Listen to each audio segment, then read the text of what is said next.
That brings us to the end of the slides, which gives us plenty of time for questions, because we really do. Neil and I, we enjoy answering questions. We get asked a lot.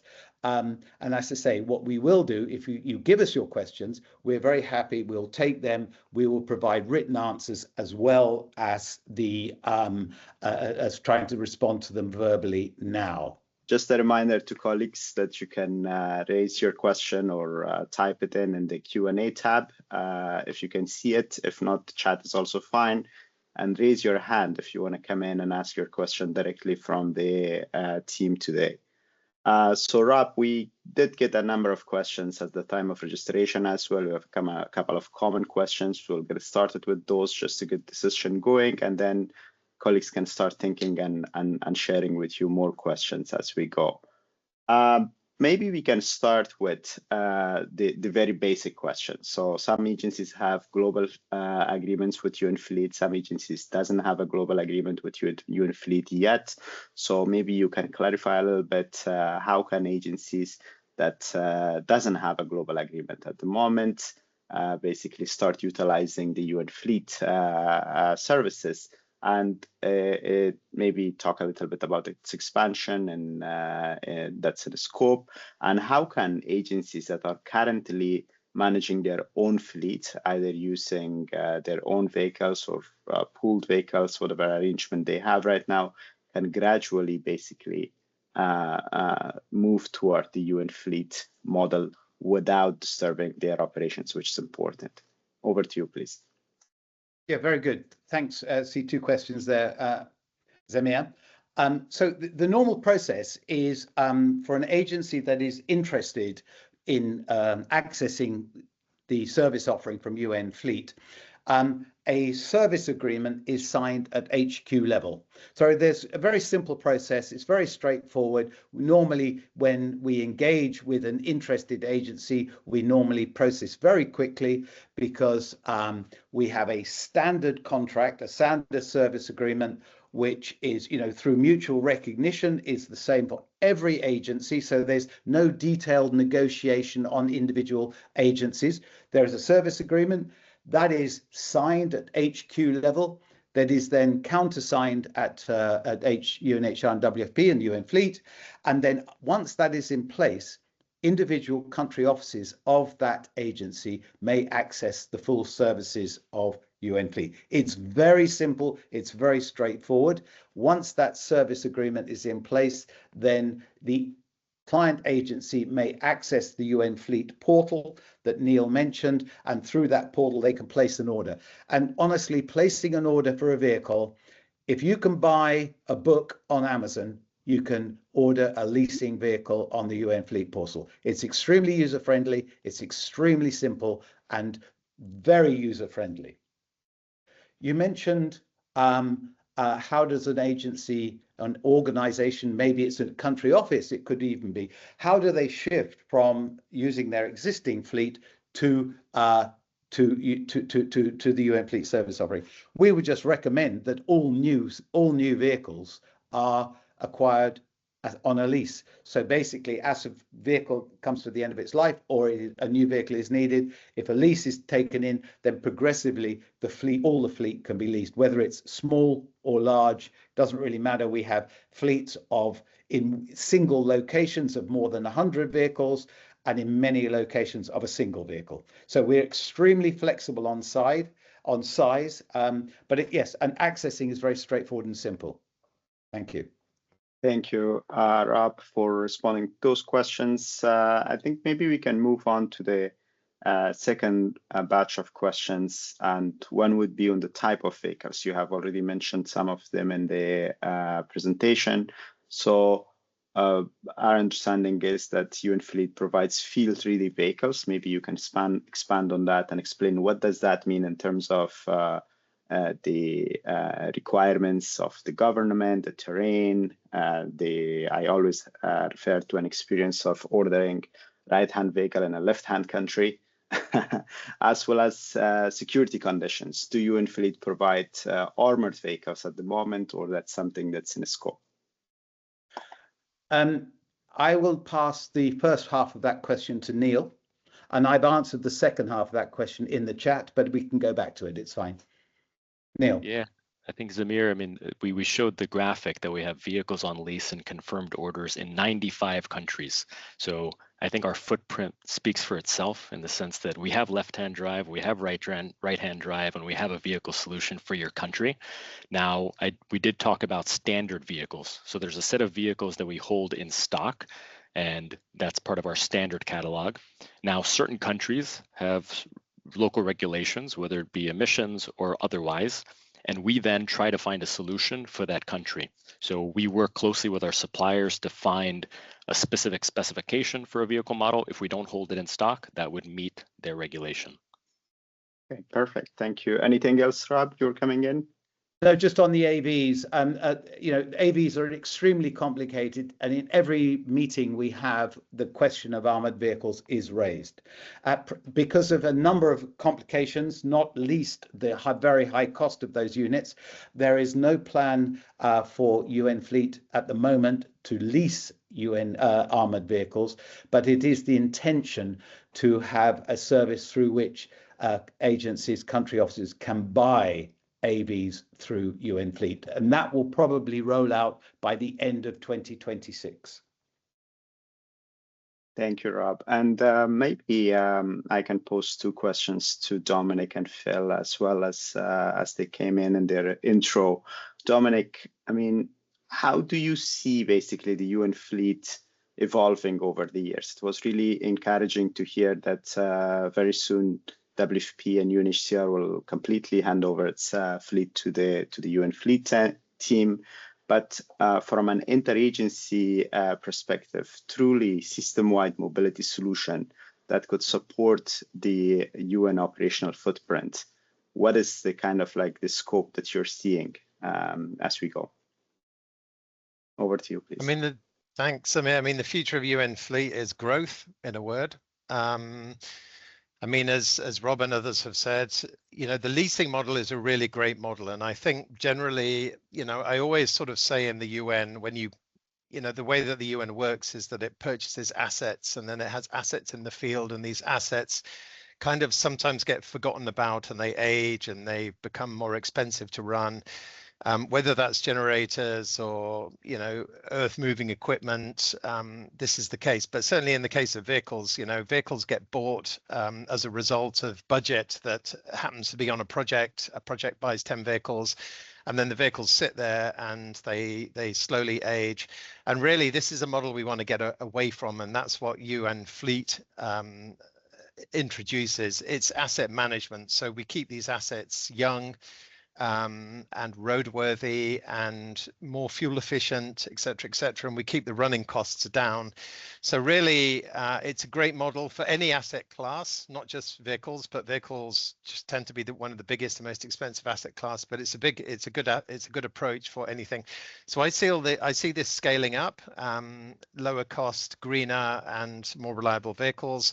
And really it's a model that we should be applying to thinking about how we apply this to other asset classes too. So I aspirationally feel that we need to be leasing cars to all organizations, to the entire fleet, which is something in the order of 25,000 vehicles. And then we can build on that. Thanks. Thank you, Dominic. And Phil, I'll come back to you after this question. But coming back to the team of our experts, Neil and Rob. Neil, there was a question from colleagues about their obligations toward the leasing companies. If an entity that is utilizing the services of the UN Fleet, if they would have any relationship with the leasing basically company or agency that UN Fleet is acquiring the vehicle from, or this will be purely something that UN Fleet will be handling and providing an end-to-end service. And maybe as you respond to that, touch on the aspect of the maintenance. What does it mean when you're saying this? These services includes all the maintenance? Is it the regular maintenance, or does it require any kind of, like, let's say if there's any major issue with the vehicle beyond, let's say, the regular maintenance or oil change and all? What kind of services included there? Over to you. Yeah, I'll take the second part of that question. So on fuel and maintenance, so regular fuel and maintenance is the responsibility of the country office that's operating the vehicle. It's like leasing a private vehicle for use. In terms of, issues with the vehicle, so all vehicles come with UN fleet insurance, which covers against loss and theft and damage for the full 60 months.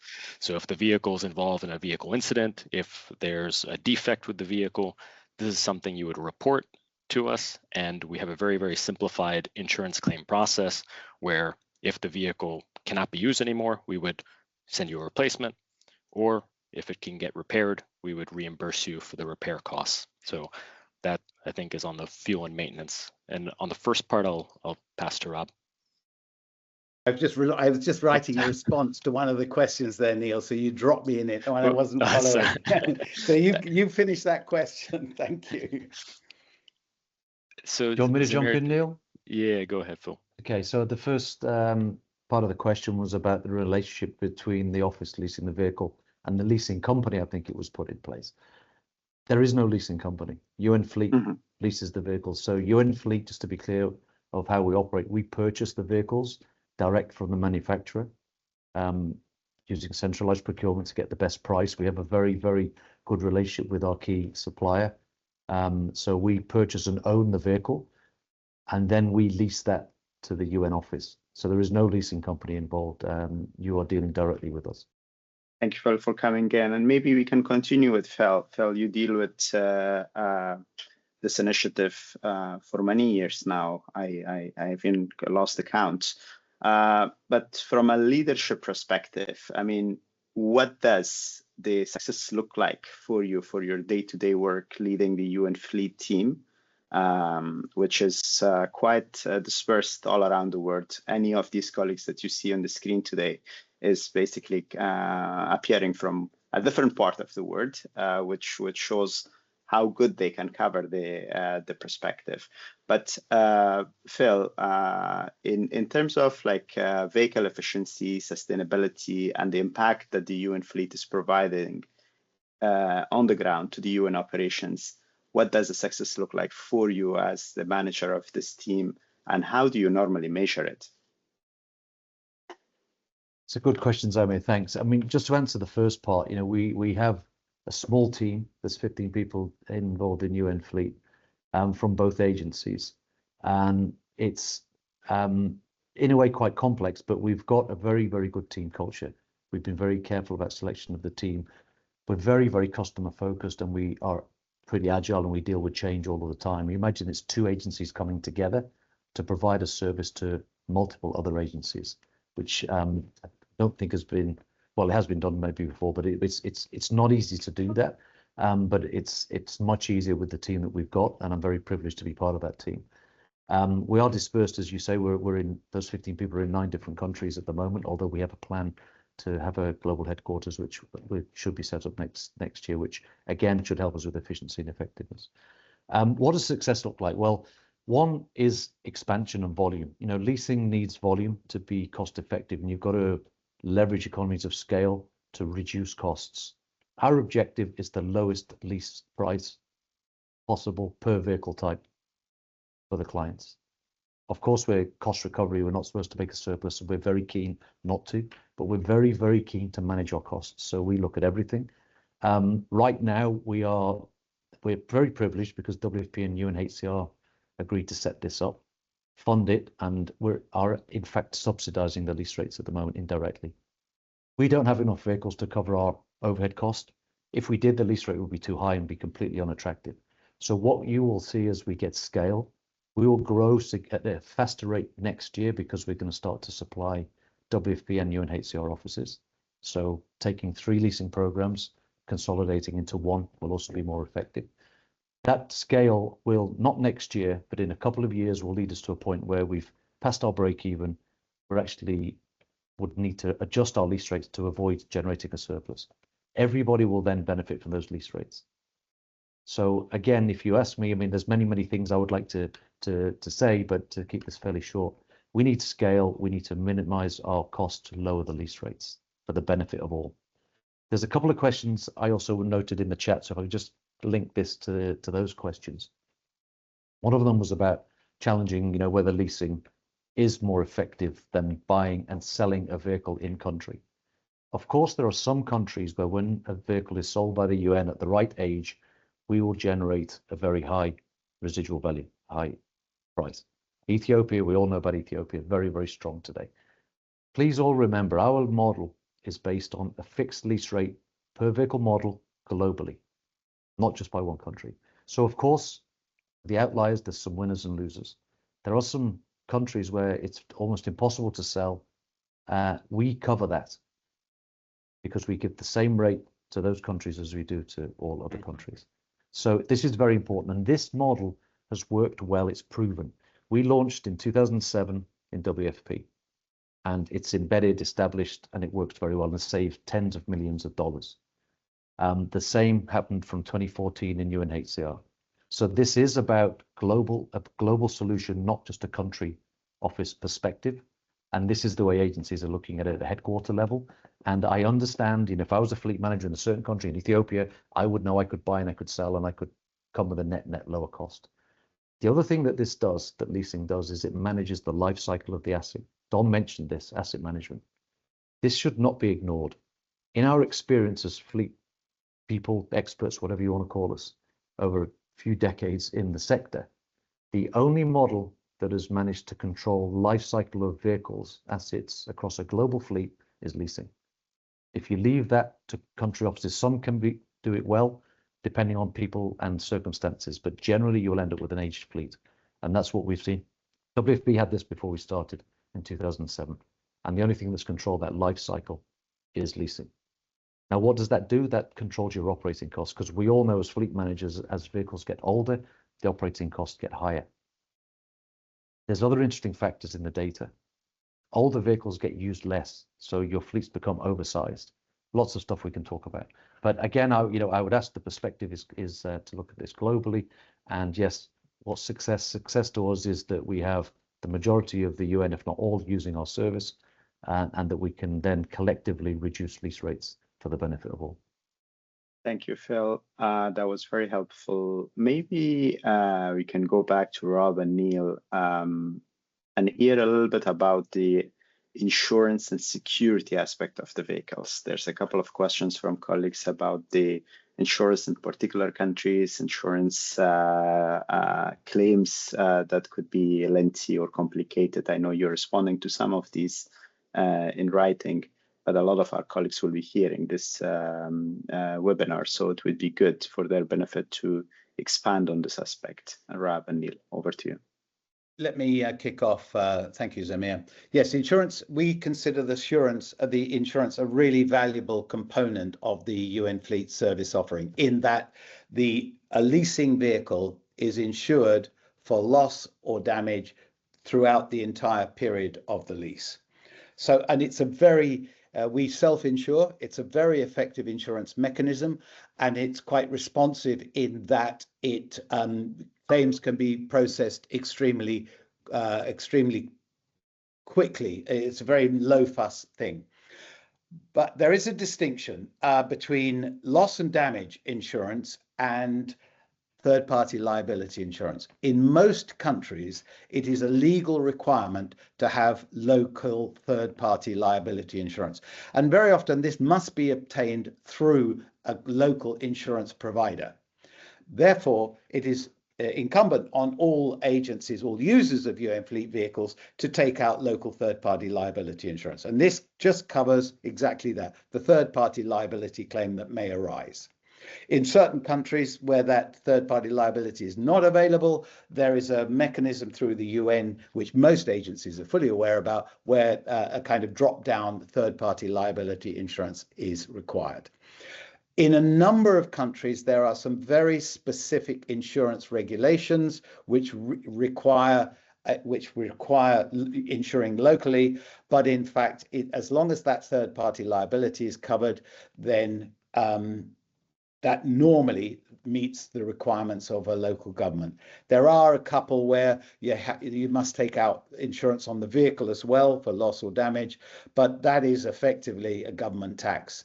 If it's a local requirement, you have to do it. But quite frankly, if your vehicle were involved in an incident, it would be more effective to process that through a loss or damage claim through UN Fleet. We think that insurance is, from our feedback from clients, the UN Fleet insurance is perceived as a very powerful benefit, which, I would, when I see other direct cost comparisons, many cost comparisons do not include insurance. Thank you, Zamir. Thank you, Rob. And colleagues, you heard Neil is the colleague who deals on a day-to-day basis with the customers and is the voice of customers. Being voice of customer is one of the key, basically, aspects in the provision of any services in the modern world. Neil, maybe you can explain to us a little bit what you hear on a day-to-day basis. What are the mechanisms that are in place for your clients at the country offices of different agencies to reach out to you about their feedback? How do you gather those feedback, and how do you act upon that with the leadership chain in UN Fleet? Yeah, certainly. So, in terms of feedback, there's many different mechanisms. I would say one, we have one-on-one calls with country offices all the time. I mean, my calendar is just filled with one-on-one calls where we're talking about what is UN Fleet, how do I place an order, and then there's more formal mechanisms. So we do a survey every time we deliver a vehicle. We have a set of questions and a rating system, and then we do follow-up qualitative interviews. So to get a sense for, okay, you said this in the survey, let's dig deeper and understand what it is and how do we get better. I think Phil talked about the team culture. I think our team, we have an 88%, but like Rob said, we want 98%. We're focused on continuous improvement and how do we, even that small, we may get a 4.5 out of 5, but we're like, how do we get that extra 0.5? And I think that that's really what makes the team really great. But overall, the feedback we get is you guys are extremely communicative, way more communicative than they've ever been involved in any sort of process in the UN, to be frank. And I think that that's really rewarding to hear, because it's not just me on the front end, but it's also all the shipping team, the operations that go behind.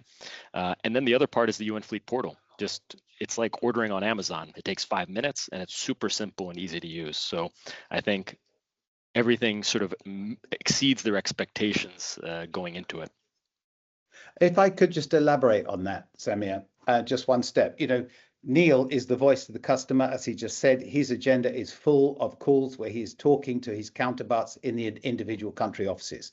So from those people who have experience of acquiring vehicles over time, this process, you've got a smiling face, somebody who's really helpful, who's extremely responsible, using a very efficient tool in the portal to talk you through the process. So the life of that person at the country office responsible for ordering vehicles is greatly improved. Their experience in vehicle acquisition becomes enjoyable rather than torture.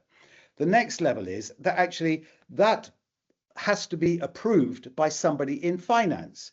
And so the finance person does a little calculation. Oh, this is the cost of leasing. This is the cost of buying. We can spread the cost over 5 years. This works. This is viable. This is an interesting financial option. Then it goes to the next level up the organization. And this is why we very much encourage organizations to mandate this, because then we start getting a perception of what is the corporate benefit to our entity of moving to this model. It's going to save time. There may be anomalous countries where the financial argument might be a little bit more questionable, but if we're looking at the corporate benefit, and this is what is so important to understand. And then when the corporate benefit is perceived, there's this other level, which is we are being told as members of the UN to work together. So even if the financial argument were only marginally beneficial, it's still worth doing, because the Secretary General is asking agencies to work together and be more effective and be more efficient. So that benefit is on multiple layers, which I think we really need to understand, rather than just this very transactional, oh, this vehicle might be $2 more expensive than that vehicle. Thank you, Rob. Thank you, Neil, for the insight and clarifications. Maybe we can go back to Dominic, just to make sure Dominic doesn't get bored on the other side. From the leadership perspective, Dominic, I know you always look out basically for the new technologies that's coming in the market, the AI, the robotics, and a lot of basically predictive analytics out there in terms of the fleet, if not on the other aspects today. You also see a lot of data coming from all these sources that Neil, Rob, and Phil indicated, and we always focus on the cost efficiency, on quality efficiency, but there's also the ethical efficiency of all the process, the contribution to the basically climate change, the carbon footprint reduction, and all the other aspects basically that we have in the SDG 13 in terms of like environment and all. How do you see the contribution of the UN fleet toward these measures? And what do you see or foresee in the near to medium term future in terms of the technology, AI, and all that could support the expansion and serviceability of the UN fleet going forward? Great, thanks, Amir. I mean, I think, you know, we've told you today about the primary benefits of UN fleet, but there are secondary benefits of UN fleet. So the secondary benefits is the reality is not many agencies and organizations are actually, they don't have data on their fleets. This is something we run into time and time again. Whenever we're trying to innovate or create some sort of improvement at the country office level, you always need to start with the data. How many vehicles do we have? How much are they operating? How old are they, et cetera? How fuel efficient are they? How often do they crash? These are questions that we are hamstrung in terms of being able to answer them because we simply don't have the data. And one of the great things about UN Fleet is that going through that process of leasing from UN Fleet, you suddenly start having data on the vehicles, where they are, how they're operating, who's ordering, what age they are, what kind of costs, fuel costs, et cetera, et cetera. So I think the first part is really great. But then I also think that UN Fleet is part of a kind of a three-phase approach, a three-body problem, as Netflix would say. We've got three pieces to fleet management. The first piece is getting the vehicle, and that's where UN Fleet comes in and delivers for you. The end piece is auctioning the vehicle, so selling it and then returning those values, residual values, to the front part to reduce the cost. So that is reducing the total cost of ownership. And then, you know, if you move to UN Fleet, it frees up your resources to focus on the middle part of the fleet cycle, which is fleet management, and something that no agencies are particularly good at. But this is where we need to focus. We need to start, you know, tracking our vehicles, tracking the movement of our vehicles, optimizing it. And by, in a way, shifting your procurement and shipping and disposal of vehicles off to UN Fleet, it opens up this area for agencies to focus much more on. And for me, this is what UNHCR is doing. We're really focusing on the middle part now. How do we use our fleet more optimally? How do we even further push down the cost of operating our fleet? And of course, there's many initiatives such as ride sharing, better management of fuel, you know, tracking the fuel, tracking the people in the car, tracking the repairs and maintenance of the car, so you keep the assets in a better condition, then you can sell it for a higher residual value. So really, for me, again, this is UN Fleet it's like a three-legged stool. You know, UN Fleet is one of the legs. It's there. And I also would want to mention, you know, this is UNHCR and WFP have been operating this model for over a decade, both agencies. So, you know, this is tried and tested, and it really frees up us to focus in on the fleet management, which is another very interesting area and an area where we need data. So hopefully that gives you sort of a broad direction in terms of how I see this thing moving forward. Thanks. Thank you, Dominic. And a quick reminder to colleagues that we will have another session, identical session of the UN fleet at 10 a.m. New York time, which is in 3 hours from now. And we will have special appearance of the Business Innovation Group's co-chair in this webinar. And we look forward to have some of you that are able to join that part as well, to hear more from the co-chair of the Business Innovation Group about the global shared services and also like the benefits that the UN fleet brings to the system. That was a reminder. Maybe I can go back to Phil again as the team lead of the UN fleet. Phil, you must be having a lot of interactions with the agency's headquarters in terms of getting all of the entities to sign up for the UN fleet as a global service, so that their country offices could utilize this vehicle without the needed basically duplications in the process. The one main question that you may be getting all the time is the cost, right?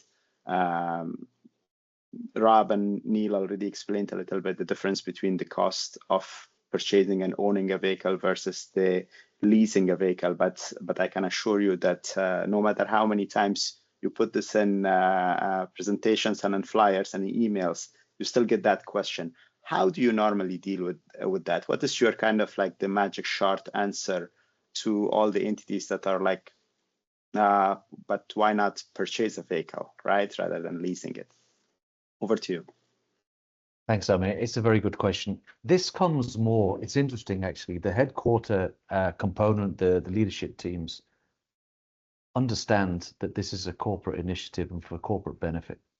I think a lot of that is also based on the experience that's been shared by WFP and UNHCR with large fleets over many, many years, and the track record, the proven results of those leasing programs. So it's actually not really the pushback on that question tends not to come from the headquarter leadership team. It comes, as we see in the chat, from individuals who are in a country office where they see an Ethiopia. I'm using Ethiopia as a strong example because we all know that there's many others where, you know, they do the numbers and say, okay, but if I bought for this and sell for that, I could do it. Again, the reality is when we look at global fleets, not just pockets of where there may be very good practices that are achievable for different reasons. It's not just down to individuals, maybe it's down to the budgets of the country office. That can be challenging to achieve, and in fact, it's not been achieved. Generally, when you look at fleets in the humanitarian sector, more broader than the UN, they're oversized and they're aging fleets. So really, but what we find is what's very interesting is, you know, as you've detected, we have communications with the headquarter leadership team. It's great if we can get buy-in to sign the agreement. At that stage, it's optional. It's never goes to mandatory straight away, and it's kind of not so hard to get agreement there. That then opens up the service to the offices, the country offices, the global offices, whatever you want to call it. That's where we now need to be more persuasive and to explain and to show and that's the work that Neil and Rob do. I'm involved at times, but really it is again about explaining, look, we're UN, we're not commercial, and we have some benefits over commercials. We have a very privileged agreement with Toyota. We're leveraging that for the good of all. WFP and UNHCR have been able to scale with their fleets. Bringing this together gives us more scale for everybody. And again, you know, we're held to account and we do it ourselves. We look at our costs all the time. Every single cost, how can we control, how can we reduce, how can we minimize to come with a lower lease rate to everybody? And already our lease rates have dropped a little bit. We've managed the exchange rates, etc. This is something that is for the good of all. Again, a reminder, WFP and HCR were sitting pretty with very well-established, nicely running, calm leasing programs. The disruption that's come in because we've set up UN fleet within our team, okay, that hasn't spilled over to the others, and the headaches that we've had in doing that, and you know, we're laughing, you can see Rob laughing, we enjoy it. WFP and HCR didn't need to do this. They were asked to do it. And the benefit for all is if we all engage in this now. And again, what you will see then is lease rates coming down further. You know, there will always be anomalies, outliers, but overall, this is really efficient and it works. But it's interesting, there's different levels of the organization that we talk to. Also, you'll see, we see a pattern over time. An agency will sign an agreement, it will test it in a few areas or a few countries. There'll be a buy-in here. Some people know of it, so that's great. And then it will start to get a little bit more normalized. And then when a bit of a review is done, then they can see the benefits corporately. They'll move to making it a mandatory solution. And we don't expect that to happen in the first few months. Of course, it's a big deal, right, to say, as an agency, I'm going to hand over the sourcing of that to someone else. So, but again, I think there's a lot of trust. You heard Neil and Rob talking. Neil's at the cold face, dealing with the clients all the time. There's a lot of trust that's built up over time, and the people we're dealing with see that we're not trying to cut corners or to hide things. We're trying to be transparent, open. We are always trying to improve our service, and we are rarely satisfied, to be really frank with you. Rob called Neil the face of the customer. As soon as Neil spoke to a client, he turns around and starts complaining to the rest of us that we're not doing well enough and we need to do better for his clients. That's exactly what we want in our team. And honestly, that's what happens. You can see the guy smiling. That happens on a daily basis with Neil. He's quite unreasonable at times, but it keeps us, tells us to account, and he says, why is it going to take so long to source this non-standard vehicle? That's a very fair question. And for the clients, that's how we should be behaving. So it's different. Going back to what you asked, it's different people. We see change over time. Of course, if you talk to someone in WFP now, most of the people don't remember the time before leasing, so they have less. But generally, we find that individuals that work with the team, that use the service, become more happy with it, more confident, if you like, and it does work well. There are, of course, countries where it's very difficult to import, and that's the same for everybody. One of the areas we struggle with is with the manufacturers. Things are getting more complicated, not less complicated. Toyota give us what we call standard spec vehicles. The number of countries that we can ship those to is reducing because of country regulations. So we're constantly working with Toyota to get improvements on that, to get a broader footprint. Electric vehicles and hybrids, we all want to operate those in every location. We will only ship a vehicle to a location where there's manufacturer's official support, because otherwise, if you have a problem, it's not going to get fixed, and then it's of course we're doing the wrong thing. So we're forever talking to Toyota and other manufacturers about improving the footprint where they can support us to get us more hybrid vehicles, more electric vehicles. But the last thing we want to do is to apply those vehicles to a location where, when there are faults, we can't repair them. So there's many factors we're looking at, but and the communication, I think, is evolving, it's dynamic, and that's how it should be. Hope that answers your question. Does, and thank you. And I think it's very insightful for the colleagues that's watching and listening to this webinar. We're on the clock for the end of this session, and I would like to appreciate and thank the participation of all of our colleagues as well as the speakers today. It was an amazing session. Colleagues, please do feel free to reach out to the UN Fleet team. We'll share with you the contact, or you can reach out to us to connect you.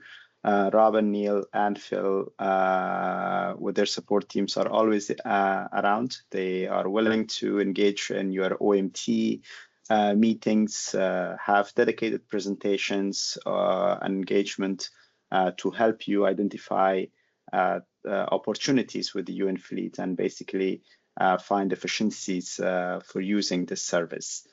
Thank you so much, Dominic. Let's, I know we're like very close to conclusions and closing this session, but Phil, let me ask some naive questions in here. You all are experts in the vehicle procurement and supply, the whole chain basically. Do you sell vehicles as well? If I need vehicles, I'm like, okay, I would rather go to UN Fleet and buy vehicles from UN Fleet rather than doing it myself. And the second question is, we know UN Fleet is not UN booking hub, but is there any restriction from the UN Fleet side as a supplier of the vehicle to the country offices for country offices to share the fleet, the leased fleet with other agencies as part of the carpooling that is in action? Over to you. Thanks, Sami. So first of all, no, we don't sell vehicles. The reason being is because we believe that leasing is the best model, and it's not just in terms of cost, but it's in terms of asset and life cycle management. So that's probably the quick answer to the first. We are aware, of course, that sometimes agencies purchase vehicles for immediate handover to partners or other things, and that's something that we may get into in the future, but to be honest, think it's unlikely. Right now, we're completely focused on the leasing. That's the way to go. So that would answer that question. Your point then about the use, that is up to the agency. We are only supplying UN agencies, and we talked a lot about this in the early days when we were coming up and conceiving the terms and conditions of the agreements, and mutual recognition. There's a lot of trust between agencies. We know agencies operate ethically with integrity, so we don't need to go checking on how the vehicles are being used. The agreement covers that, of course, so if there was use outside of that, but it's not something that we ask for verification on unless we heard something differently. In our view, we're all fleet managers, fleet guys with fleet experience. That's how we got into this. We understand about the efficiencies of use of the vehicle in country. We truly believe that most of the fleets out there are oversized with underutilized assets, and that's regardless of agency. Some agencies have done a lot to improve that, but there's still more improvement to be made. So, in a way, we would definitely like to see a smaller total fleet.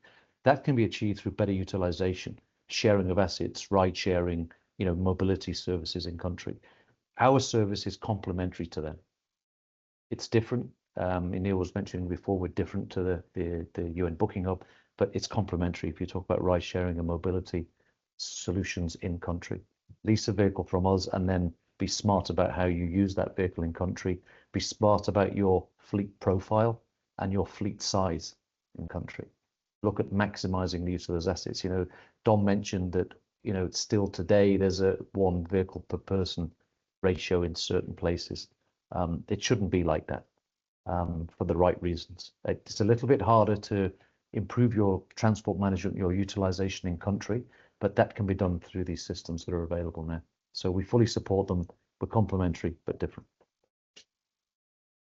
Thank you, Phil, and thank you, team. I know there's a couple of other questions, like the list of countries where the UN fleet is currently operating and the type of vehicles that has been on the catalog right now for offering. We'll come back to you with the list and all, maybe as part of the written Q&A that we'll be sharing after this session with the recording and the slides and all for your information.